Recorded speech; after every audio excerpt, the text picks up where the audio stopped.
Mesdames et messieurs, bonsoir. Ravi de vous retrouver pour votre rendez-vous hebdomadaire Focus.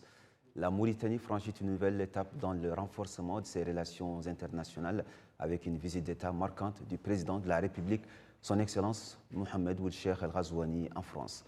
Une visite placée sous le signe de la confiance, de l'ambition et d'une vision partagée, comme l'a souligné le chef de l'État lui-même, saluant un accueil exceptionnel et des échanges fructueux avec son homologue français, le président Emmanuel Macron. Au-delà de sa portée diplomatique, cette visite a été marquée par un moment fort, l'ouverture du forum économique mauritano-français à Paris, où la Mauritanie a réaffirmé clairement ses ambitions de devenir un hub régional de production, de transformation et de services en s'appuyant sur un secteur privé dynamique et des partenariats stratégiques solides. Entre opportunités d'investissement, attractivité économique, réformes structurelles et rôle de la diaspora, cette visite ouvre de nouvelles perspectives pour notre pays. Pour en parler, nous recevons ce soir sur notre plateau M. Sid Ahmed Ould Raïs, conseiller à la présidence de la République. Bonsoir.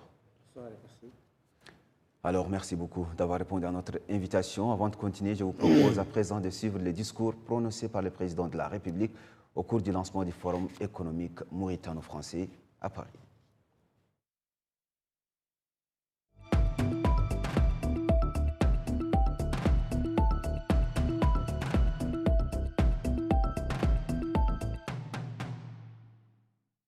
Excellence, Monsieur Patrick Martin, président du MEDEF,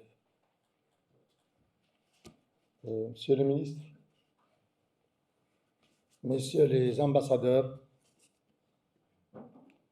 Messieurs les directeurs généraux, Messieurs les présidents du conseil d'administration, Mesdames et Messieurs, je tiens tout d'abord à vous exprimer tout le plaisir que m'offre cette agréable occasion d'échanger avec vous aujourd'hui. Tout comme je tiens à rendre ici hommage au MEDEF pour le rôle important qu'il joue dans l'ancrage d'un environnement économique favorable et dans la promotion de l'entrepreneuriat, de la croissance durable et du dialogue social. Mesdames et Messieurs,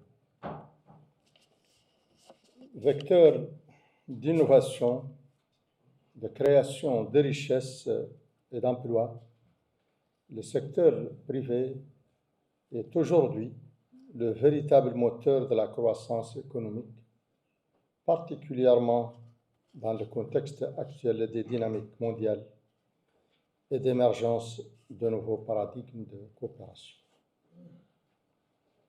Conscients de cet état de choses, nous nous sommes fixés en Mauritanie comme objectif de faire du secteur privé le moteur de l'investissement et le premier instrument de croissance et de transformation. Pour ce faire, nous nous sommes engagés dans un processus d'amélioration de l'attractivité de notre économie à travers des réformes profondes qui visent à moderniser les infrastructures, à promouvoir le partenariat public-privé et à bâtir un environnement d'affaires attractif, respectueux de la primauté du droit, avec un cadre législatif clair, moderne et garantissant la sécurité juridique des investissements. Notre ambition est de positionner la Mauritanie comme un hub régional de production, de transformation et de services. Dans ce cadre, nous sommes entièrement ouverts à la construction de partenariats innovants autour de projets structurants avec les secteurs privés de nos partenaires, particulièrement avec la France, dont les entreprises sont mondialement reconnues pour leur innovation, leur expertise et leur dynamisme. Mesdames et Messieurs, À la croisée de l'Afrique du Nord, de l'Afrique subsaharienne et de l'espace atlantique, notre pays qui jouit d'une stabilité politique et sécuritaire offre d'énormes opportunités d'investissement dans des secteurs clés comme les ressources naturelles, notamment les mines, le gaz, les énergies renouvelables, dans les secteurs productifs tels que la pêche, l'agriculture, l'élevage, mais aussi dans les infrastructures, la logistique de connectivité intérieure et transfrontalière, ainsi que l'innovation technologique. En outre, nous avons réalisé une croissance ces dernières années qui a parfois atteint 6% et qui n'est jamais descendu au-delà de 4%, ou 4%, virgule quelque chose. Donc, disons, autour de 5%. Nous profitons donc d'une stabilité de notre cadre macroéconomique confirmé par les institutions financières internationales, ainsi que d'un niveau d'endettement contenu autour de 40% du PIB sur une trajectoire soutenable et transparente. Et c'est fort de ces atouts que mon pays invite le MEDEF et les entreprises françaises en général à orienter davantage leurs investissements vers la Mauritanie pour profiter de son énorme potentiel à travers des partenariats gagnant-gagnant.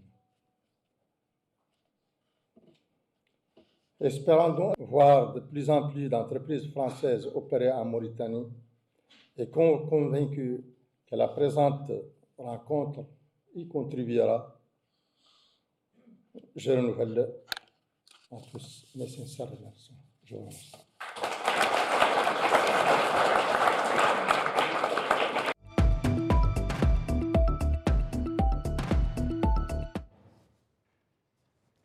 Un grand merci au Régis de nous avoir édifié sur le sujet. Alors, pour commencer, je vous remercie encore une fois d'avoir répondu présent à notre invitation. Monsieur le conseiller, pour démarrer cette discussion, j'aimerais que vous reveniez un peu sur cette visite qui est qualifiée d'historique. Comment est-ce que vous analysez sa portée aujourd'hui? Merci beaucoup de me donner l'occasion de revenir effectivement sur cette visite historique à plus d'un titre. Historique d'abord par le niveau protocolaire qu'elle a atteint. C'est une visite d'État et cela a des implications du point de vue protocolaire.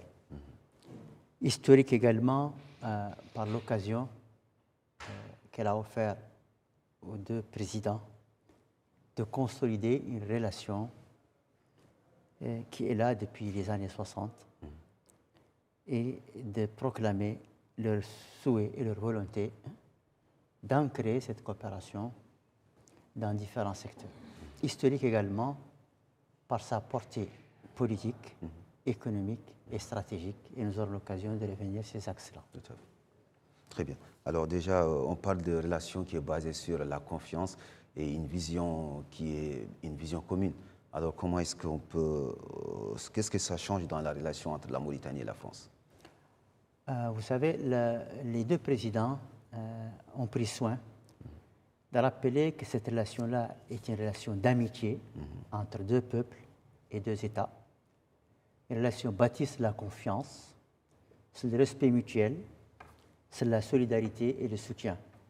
Jamais notre pays, dans son histoire contemporaine, n'a eu autant de soutien de la part de la France, exprimé dans des termes clairs tels que le président Macron les a utilisés. Et c'est un acquis considérable parce que dans un monde aujourd'hui qui est ce qu'il est, les deux chefs de l'État ont eu l'occasion d'affirmer leur attachement aux normes et aux règles du droit international, d'affirmer leur attachement aux souverainetés des États et d'affirmer leur attachement à des relations bénéfiquement, mutuellement bénéfique à tous les peuples, mais aussi respectueuse des traditions et des cultures. Donc cette visite-là a été l'occasion, aussi bien pour le président de la République, son Excellence le président Mohamed Cheikh Ghazouani, que pour le président Macron, d'affirmer à la fois leur amitié personnelle, et c'est quelque chose d'extrêmement important dans les relations internationales, mais aussi de confirmer la relation d'amitié entre les deux peuples, le peuple français et le peuple mauritanien. Alors, est-ce qu'on peut parler d'un tournant? Est-ce qu'on peut vraiment parler d'un tournant sur suite à cette visite? Surtout vu la situation géopolitique actuelle. C'est effectivement un tournant. C'est aussi un nouvel élan dans une relation qui était déjà profonde et qui a toujours été. Mais il est incontestable qu'une visite de cette ampleur, qu'un accueil de cette ampleur, que des échanges de cette ampleur donnent effectivement un cachet particulier à cette visite et relance une coopération fraternelle, amicale et solidaire qui était là depuis bien longtemps et qui a été consolidée dans différents domaines. Très bien. Sur les images de cette visite, nous avons vu une forte mobilisation de la diaspora qui est en France. Est-ce qu'on peut aujourd'hui dire que cette forte mobilisation, ou dirais-je, quelle lecture vous faites de cette forte mobilisation? La diaspora, l'accueil de la diaspora et la rencontre entre son Excellence le Président de la République et la diaspora ont été des moments forts de cette visite, des étapes cruciales, fondamentales, qui ont été l'occasion pour nous également, qui accompagnons le Président de la République, de voir combien nous avons une diaspora riche, combien nous avons un capital immense qu'il faut effectivement exploiter et combien nous avons de jeunes patriotes qui sont attachés à leur pays et qui ont envie de les servir. Qu'ils aient pris de leur temps pour venir accueillir le Président de la République, qu'ils aient pris de leur temps pour venir assister à la soirée, pour échanger avec lui. C'était quelque chose de fabuleux de notre point de vue. Et le président, son Excellence le Président de la République a donné des instructions claires pour que cette jeunesse-là, cette diaspora-là, qui est normalement le vecteur de la relation, soit bien traitée, qu'on réfléchisse aux moyens de la lier davantage au pays et que ce que nous avons en partage avec la France, qui sont nos binationaux, se sentent à la fois chez eux ici et chez eux là-bas, et qu'ils servent de passerelle pour consolider les liens d'amitié et de coopération entre nos deux peuples. Et ça a été un moment très fort où le Président de la République a écouté avec beaucoup d'attention les doléances de la diaspora et a instruit immédiatement à ce que toutes les questions qui ont été posées et tous les problèmes qui ont été soulevés soient traités avec la rigueur et le sérieux nécessaire. Vraiment, la rencontre avec la diaspora était un moment fabuleux dans cette visite.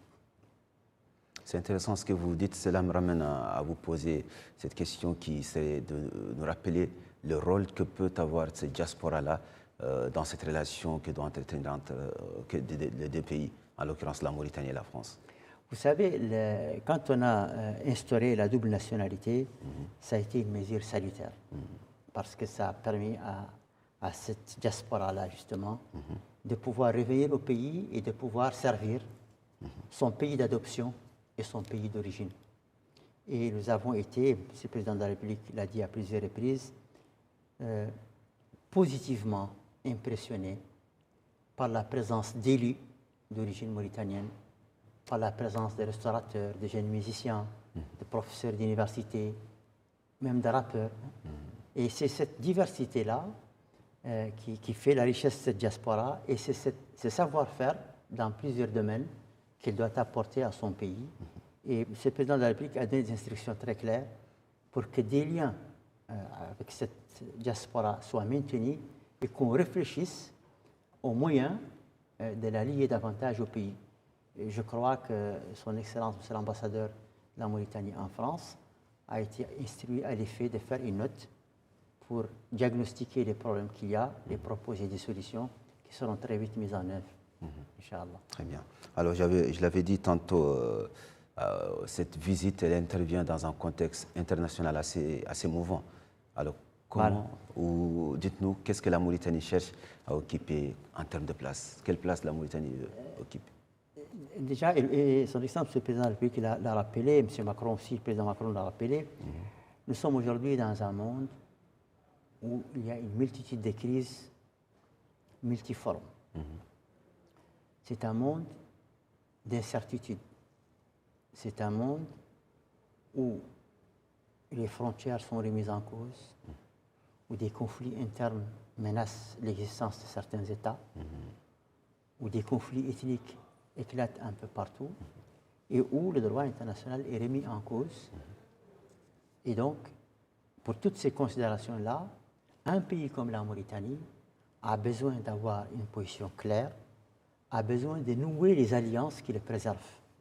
Et en cela, la France est un pays ami, un allié fidèle, un allié de confiance, un allié crédible qui peut effectivement aider la Mauritanie dans cette recherche d'alliance nécessaire à sa stabilité et à sa sécurité intérieure.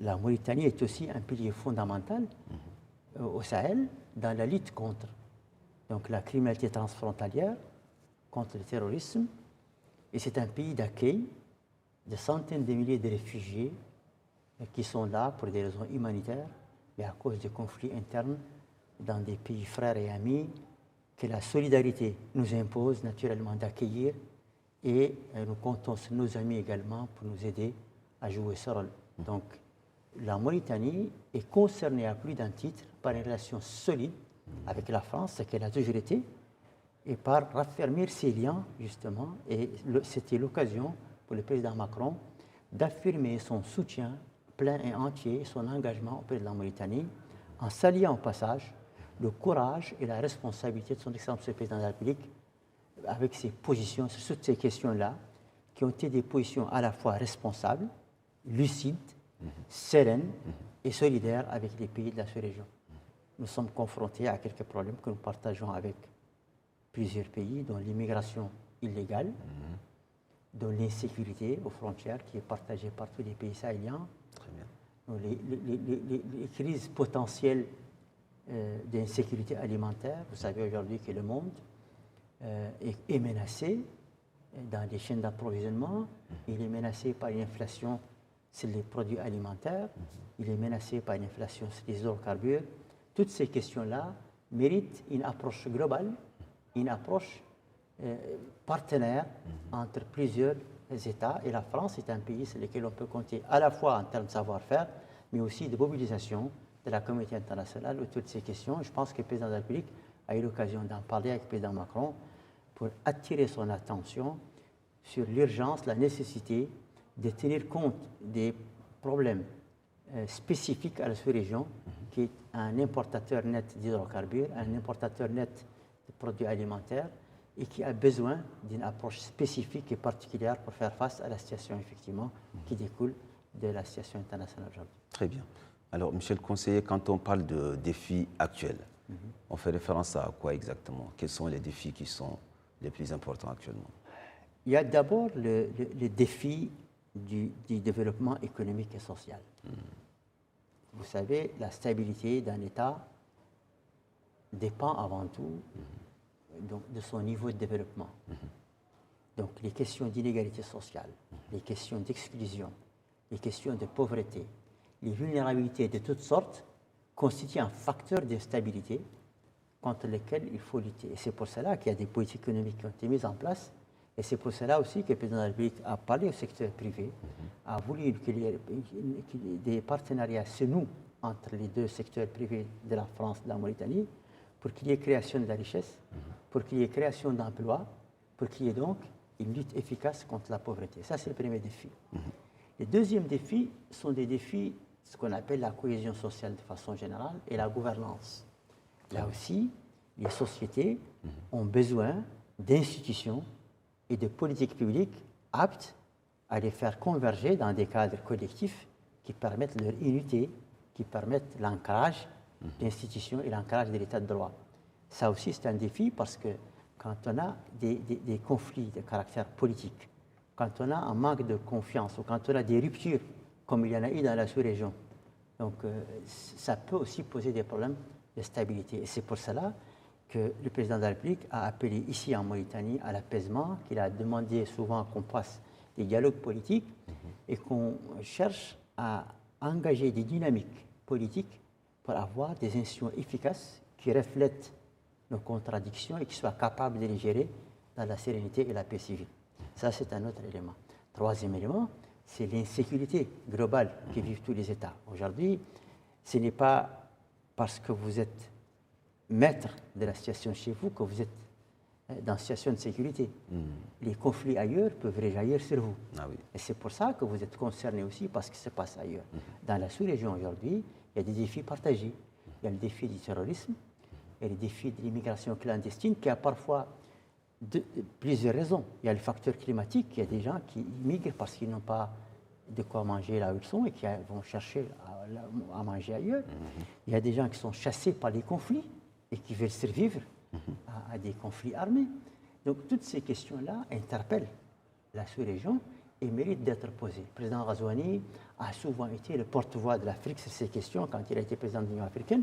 Et il est resté donc l'homme du Sahel qui partage effectivement toutes ces questions-là avec nos voisins et qui, dans la solidarité, la fraternité, essaye avec d'autres, et notamment avec la France, qui est un pays ami de la Mauritanie, mais aussi de la sous-région, à trouver des solutions adaptées dans la sérénité, dans la solidarité et dans le respect mutuel.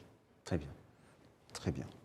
Alors, toujours lors de cette visite, nous savons qu'il y a beaucoup de choses qui ont été dites. Les présidents Emmanuel Macron et M. Mohamed Char Ghazouani ont manifesté leur contentement de se revoir, de travailler ensemble.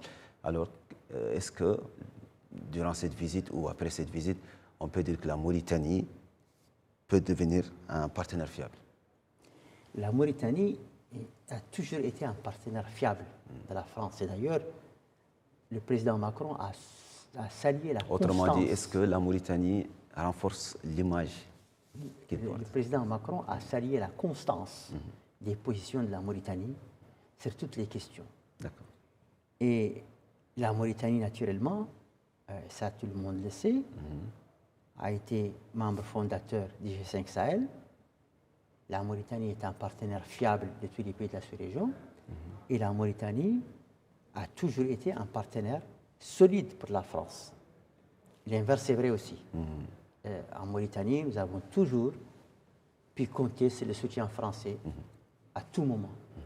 Et nous avons toujours estimé que la France était un pays ami, un partenaire crédible, fiable, respectueux et responsable.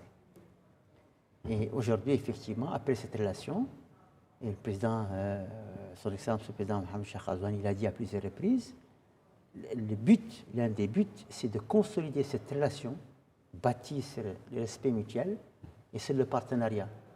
Et aujourd'hui, l'élan donné à cette coopération, la présence des entreprises françaises en Mauritanie, qui sont une quarantaine, la présence de l'AFD qui finance un portefeuille de plus de 400 millions, les échanges commerciaux qui restent en deçà des espérances des deux chefs de l'État, mais qui sont appelés à évoluer en raison justement du potentiel que son Excellence le président de la République a mis en évidence, un code d'investissement attractif, un potentiel économique formidable, des matières premières qui ne sont pas encore exploitées.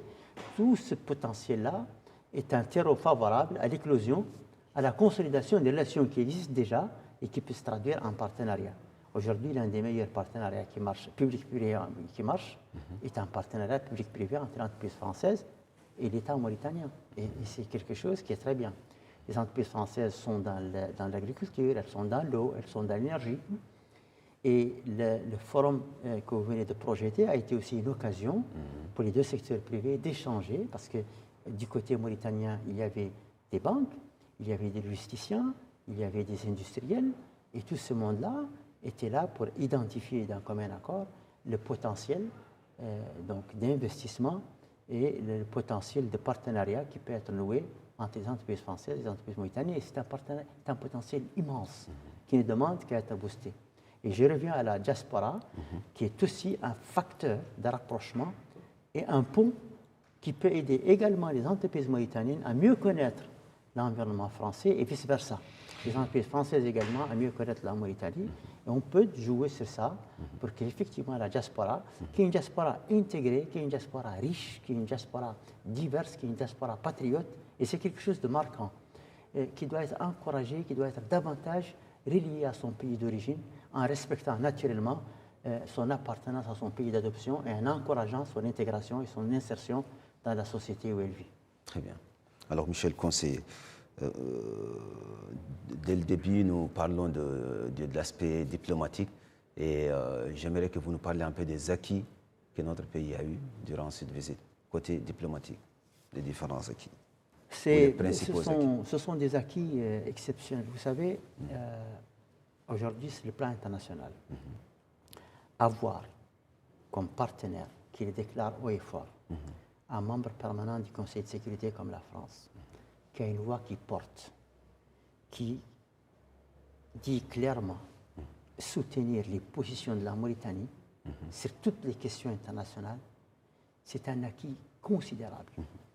Cette visite d'État a donné beaucoup de visibilité à la Mauritanie et a surtout donné du crédit au sérieux de sa politique, à son ancrage, à sa constance dans ses positions et à la modération de ses positions diplomatiques. La Mauritanie, aujourd'hui, après cette visite, montre qu'elle est capable de nouer de profondes relations avec des États sérieux et des partenaires crédibles, et la France en est un. Et cette visite d'État a été l'occasion, justement, pour la Mauritanie de montrer son insertion dans un ordre international respectueux de la norme, son insertion et ses relations d'amitié avec les pays comme la France, qui demandent à ce que le droit international soit respecté, ce sont des questions de fond pour un pays comme la Mauritanie. Nous, notre problématique géostratégique, elle est bâtie autour de principes clairs. Le premier, c'est le respect de la souveraineté des États. Le deuxième, c'est le respect de l'intégrité territoriale des États. Et c'est important. Le troisième, comme nous sommes un membre fondateur de l'Union africaine, c'est le respect des frontières des États. Toutes ces considérations-là font que nous nous rapprochons des États qui partagent avec nous ces questions. Et la France l'a dit par la voix du président Macron, qu'elle respecte l'intégrité des États, qu'elle respecte leurs frontières et qu'elle appelle au respect du droit international, mais aussi au multilatéralisme. Parce qu'ici, en Mauritanie, nous sommes conscients que c'est par le multilatéralisme que les États peuvent évoluer ensemble. Très bien, très bien. Alors, Michel Conseil, nous allons maintenant au volet économique. Et nous avons vu le président de la République afficher une forte ambition, faire de la Mauritanie un hub régional. Alors, à moyen terme, à court terme, comment ça va se passer? Oui, le président de la République, son exemple, le président de la République a effectivement eu l'occasion de mettre en exergue les atouts de la Mauritanie. D'abord, sa position géographique, qui est une position exceptionnelle. C'est un pays charnière, déjà entre l'Afrique du Nord et l'Afrique subsaharienne. C'est un pays à 2 jours de navigation de l'Europe. C'est un pays qui dispose d'une côte atlantique de 750 km, et ce n'est pas peu. L'océan Atlantique est appelé à devenir un couloir maritime important, compte tenu surtout des problèmes que nous voyons maintenant et des questions d'insécurité de la navigation maritime en raison des conflits dans certains détroits, et notamment celui d'Ormuz.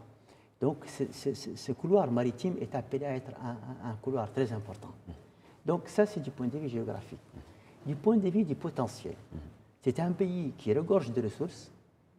C'est un pays qui a plus de 1200 indices miniers qui n'ont pas encore été exploités.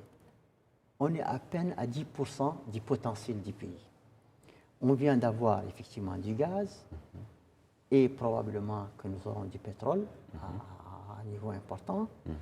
Tout le monde comprend que nous avons un potentiel immense. Nous avons un code d'investissement qui est bon. Nous avons un environnement politique qui est stable. Nous sommes un pays, alhamdoulilah, qui n'a pas connu d'incident sécuritaire depuis 2011. Donc, cette stabilité-là, cette image de stabilité, cette image de solidité des institutions cette paix sociale, cette cohésion sociale, cette position géographique, ces atouts immenses du point de vue des ressources font qu'effectivement, la Mauritanie est potentiellement un pays attractif. Et son Excellence le Président de la République a eu l'occasion de le dire, et le fait qu'il se soit déplacé pour prononcer le mot d'ouverture de ce forum économique était sa façon d'être l'avocat, justement, qui plaide pour la cause de la Mauritanie. Et c'est ce qu'il a fait à Paris. Très bien. Vous l'avez très bien dit, la Mauritanie regorge de potentiel en ce qui concerne l'économie et tout. Et dans les messages du président de la République, qu'est-ce qui a été adressé spécifiquement aux investisseurs français? Voilà, son Excellence le Président de la République a mis en exergue donc ce potentiel-là et a dit aux entrepreneurs français qui étaient là que la Mauritanie comptait sur leur sens d'innovation, donc leur savoir-faire, et c'est leur aptitude à pouvoir développer ces ressources en partenariat avec les entreprises mauritaniennes. Parce que le secteur privé est un vecteur de croissance. C'est le secteur privé qui crée de la valeur ajoutée. Et donc, son Excellence le Président de la République a clairement dit aux entreprises que la Mauritanie comptait sur leur savoir-faire, les entreprises françaises, leur savoir-faire, leur sens de l'innovation et sur leur capacité de mobiliser des ressources, donc des capitaux aussi financiers, pour pouvoir, en partenariat avec les entreprises mauritaniennes, nouer des joint ventures, nouer des liens de coopération qui permettent de développer ces ressources immenses.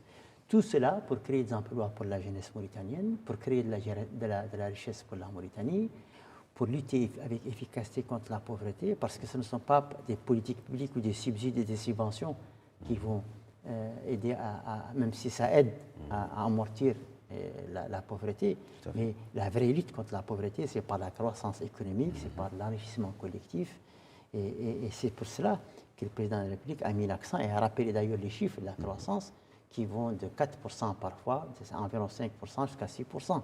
Donc plus on aura de la croissance, plus on va vaincre la pauvreté et plus on aura plus de développement économique et social. Et c'est dans ce cadre-là que le secteur privé peut effectivement jouer un rôle fondamental en mobilisant des ressources et en innovant pour créer de la richesse à partir de ce potentiel immense. La Mauritanie a un potentiel immense qui reste inexploité. Très bien. Alors pour justement ces investisseurs ou ces potentiels investisseurs de la France peut-être, qui se demandent et qui veulent venir investir en Mauritanie et qui se disent quels sont les secteurs qui sont les plus porteurs dans le pays, qu'est-ce qu'on peut leur donner comme réponse? Il y en a beaucoup. Il y a déjà le secteur agricole qui est important. Il y a donc on va dire tout le secteur primaire. Il y a le secteur donc, de l'économie rurale qui est aussi un secteur à potentiel énorme. Il y a le secteur de la pêche.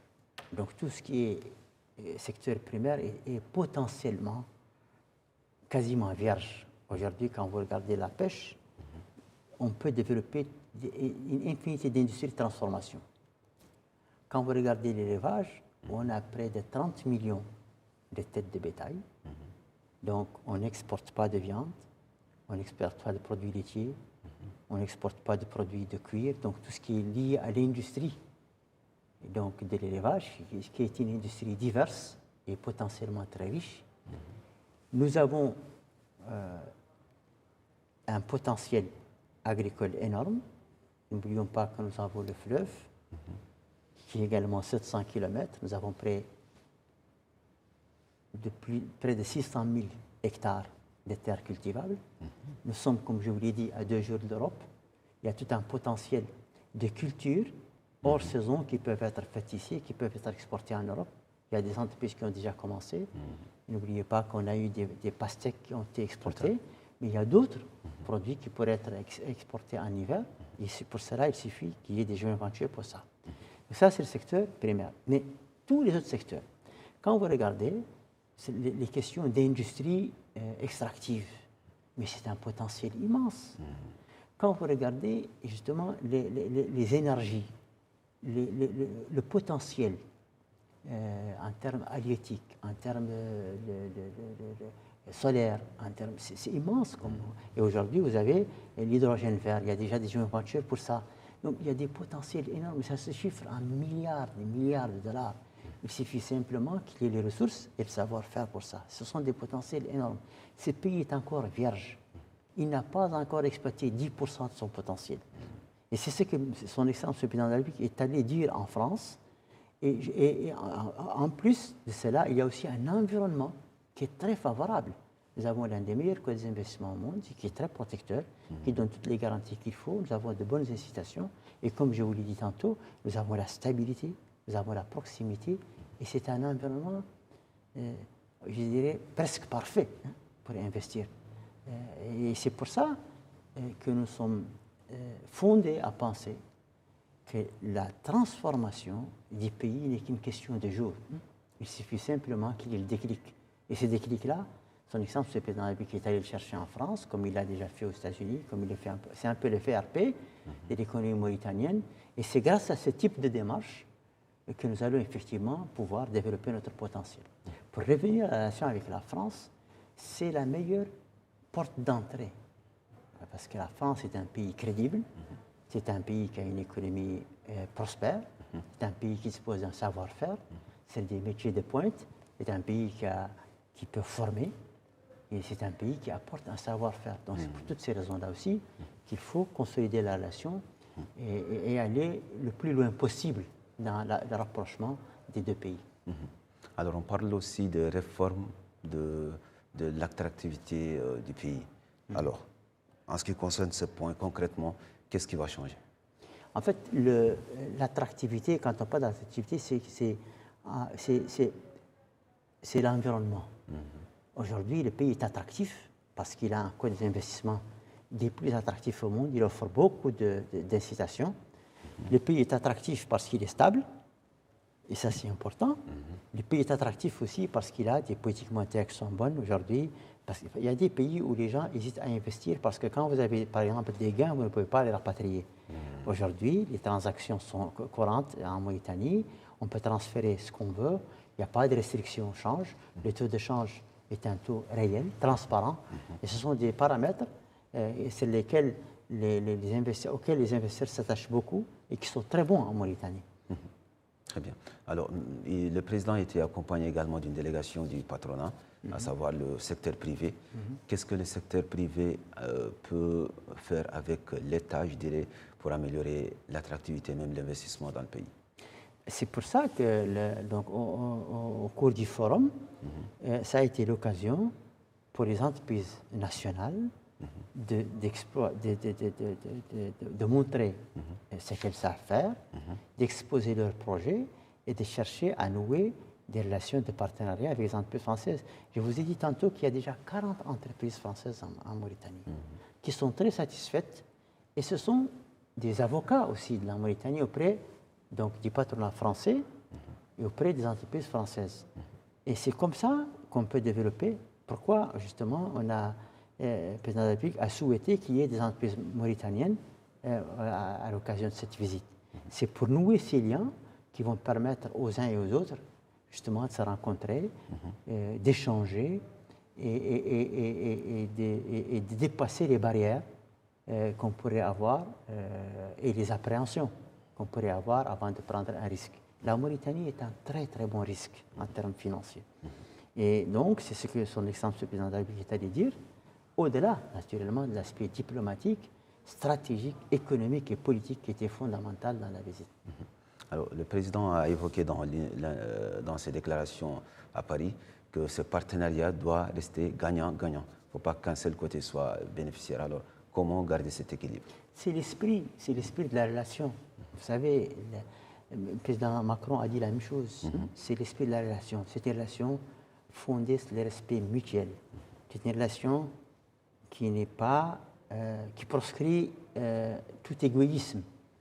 C'est une relation de solidarité, d'amitié et de coopération. Et dans ce genre de relation, c'est effectivement l'objectif est que chacun gagne. Et c'est ça qui fait aussi la spécificité de la relation. La relation entre la France et la Mauritanie a toujours été une relation de respect mutuel. Et c'est fondamental. Et naturellement, aujourd'hui, la tendance est de nouer des partenariats Et c'est pour ça qu'on a parlé du partenariat public-privé, où effectivement, tous les acteurs gagnent. Et nous sommes très, très contents de cette relation. Nous aspirons à l'améliorer davantage. J'estime personnellement que la relation commerciale reste en deçà du potentiel possible. Et je pense que cette visite-là, et que l'objectif de son Excellence le Président de la République, qui en est très conscient, était effectivement de les encourager, de les booster, de les amener à un niveau qui sied justement au niveau de respect mutuel et de la relation entre les deux pays. Alors avec des secteurs comme les gaz, les mines ainsi que les énergies renouvelables, quel impact sur l'emploi? Énorme. Déjà que aujourd'hui, l'objectif, comme on a dit, c'est que quand on cherche à favoriser la croissance, donc on cherche à créer l'emploi. Et aujourd'hui, vous avez des secteurs porteurs. On a parlé tout à l'heure du secteur primaire, agriculture, élevage, par exemple, et pêche. Ça, c'est des gisements énormes d'emplois. En général, les industries extractives sont moins pourvoyeuses d'emplois parce qu'elles ont ce qu'on appelle une capacité capitalistique élevée. Donc, elles utilisent plus de machines que d'hommes. Mais en même temps, elles créent aussi des emplois. Mais les énergies renouvelables aujourd'hui, et c'est pour ça qu'aujourd'hui, on a parlé justement du mix énergique, parce qu'on a dit tout à l'heure qu'il y a une entreprise française qui est en train, justement, que la coopération française a financé l'hybridation d'une dizaine de centrales. Donc, et ça, c'est pour avoir un mix énergétique qui soit moins coûteux. Parce que vous le savez aujourd'hui, nous sommes importateurs d'hydrocarbures, l'énergie coûte très cher chez nous.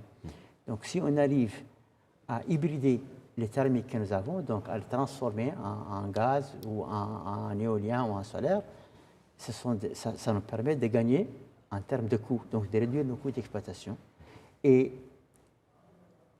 quand l'énergie coûte moins cher, donc ça crée aussi de l'emploi, ça crée de la croissance et c'est important. Alors avec des investissements français notamment, ou même ces futurs investissements, comment faire pour que les populations en bénéficient concrètement, directement aussi?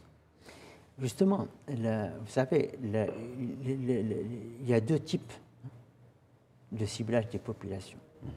Il y a le ciblage qui est fait à travers les politiques publiques, ça nous le savons, nous le connaissons. Donc vous avez Azur, vous avez toutes les politiques publiques qui sont destinées à lutter contre les vulnérabilités sociales, les inégalités, les fragilités sociales. Mais il y a les politiques de croissance économique qui, elles, créent de la richesse pour justement créer des emplois pour la jeunesse, pour créer, et c'est ça aussi, c'est une autre forme de lutte contre la pauvreté, qui sont des politiques qui permettent l'épanouissement de tous. Et ces politiques-là, ce sont des politiques qui favorisent la croissance économique. C'est pour ça qu'il faut encourager le secteur privé, c'est pour ça qu'il faut encourager la finance, c'est pourquoi qu'il faut encourager l'industrie, c'est pour ça qu'il faut... Ce sont ça, c'est plus on industrialise, plus on modernise l'économie, plus on va créer des emplois, on va créer de la richesse. Et c'est dans ce sens-là, effectivement, que la Mauritanie cherche à nouer les partenariats qu'il faut pour attirer les investissements étrangers, parce qu'il y a aussi un problème de capitalisation à notre niveau, il y a un problème de ressources. Vous voulez faire beaucoup de choses, mais si vous n'avez pas les ressources vous ne pouvez pas les faire. C'est pour ça que cette alliance entre les ressources extérieures, le savoir-faire extérieur et le potentiel interne va permettre de créer de l'emploi et va permettre donc effectivement un épanouissement collectif de la jeunesse qui va avoir un niveau de croissance qui lui permet effectivement d'accéder aux emplois et d'avoir les ressources nécessaires. Très bien. Alors, monsieur le conseiller, après ce forum, quelles retombées concrètes peut-on s'attendre à court terme? Déjà, il y a des retombées politiques, il y a des retombées stratégiques, c'est important, parce que, comme je l'ai dit tantôt, nous avons donc renouvelé une alliance qui était là, et nous avons renouvelé une relation de confiance qui était là, et nous venons de nouer un partenariat qui, du point de vue stratégique, est quelque chose de capital et de fondamental pour notre sécurité et pour notre avenir dans la sous-région. Ça, c'est fondamental. Sur le plan économique, nous avons, et sur le plan de la sécurité aussi, nous avons des perspectives en matière de coopération maritime, donc tout ce qui est économie bleue, et c'est quelque chose qui est fondamental. Et nous avons des entreprises françaises qui ont été mobilisées pour venir investir davantage en Mauritanie. Et nous avons les structures publiques françaises comme l'AFD et comme la BFI qui ont déjà un niveau d'engagement assez conséquent en Mauritanie et qui ont été encouragés par les autorités françaises à faire davantage en Mauritanie. Donc ce sont des retombées concrètes, très importantes. Et nous avons aussi, et c'est fondamental, renoué le dialogue avec cette diaspora fabuleuse, riche, exceptionnelle, extraordinaire, qui de nouveau retrouve ses réflexes patriotes et qui a envie de contribuer à l'effort collectif. Et ça, c'est aussi c'est quelque chose qui nous a surpris nous-mêmes et qui est fondamental et qui nous fait vraiment du baume au cœur parce que c'est quelque chose de fondamental de voir ces jeunes dont parfois certains sont nés en France, qui sont fiers d'être Mauritaniens, qui se revendiquent comme Mauritaniens et qui sont prêts à jouer un rôle. Ils ne sont pas là pour chercher des emplois ici, ils sont là pour booster une coopération, pour servir de vecteur, pour servir de passerelle. Et c'est ce type justement de profil qu'il faut encourager et c'est ce type de profil qui est aussi l'avenir de la Mauritanie et de la coopération. Alors, monsieur le conseiller, dernière question. Cela me ramène à la diplomatie pour savoir quelle perspective cela ouvre pour les relations entre Nouakchott et Paris pour les années à venir. Ce sont des perspectives formidables. Le président de la République et le président Macron vont se revoir à Nairobi au mois de mai. Donc, ils se sont déjà promis ça. Les perspectives de rapprochement sont énormes. Nous avons les mêmes intérêts. Nous sommes confrontés aux mêmes questions de sécurité. Et comme pays du Sahel aussi, nous avons des contraintes de développement, des contraintes d'environnement sur lesquelles un pays comme la France est assez sensible. Et nous comptons beaucoup sur la France pour nous aider justement à faire face à ces défis. Le président Macron a été très clair. Il a exprimé haut et fort son soutien absolu et son amitié avec le président mauritanien, Mohamed Cheikh Ghazouani. Ça, c'est important aussi. Donc, les perspectives de coopération entre les deux pays sont excellentes. Et je pense que cette visite a été aussi l'occasion de donner un nouvel élan et de tisser des liens qui étaient déjà là, mais de les consolider davantage et de les approfondir. Très bien. Monsieur le conseiller Sid Ahmed Ould-Raïs, merci beaucoup pour les détails. Alors, l'émission arrive à terme. Si vous avez un dernier mot. Non, je vous remercie. Merci beaucoup. Alors, une visite d'État aux enjeux multiples entre diplomatie renforcée et ambition économique affirmée. La Mauritanie semble aujourd'hui déterminée à capitaliser sur ses atouts pour s'imposer comme un acteur régional incontournable, en misant sur des partenariats solides et une ouverture stratégique au monde. Merci à notre invité pour ces éclairages. Merci à vous de nous avoir suivis depuis chez vous et rendez-vous très bientôt la semaine prochaine pour un nouveau numéro de Focus.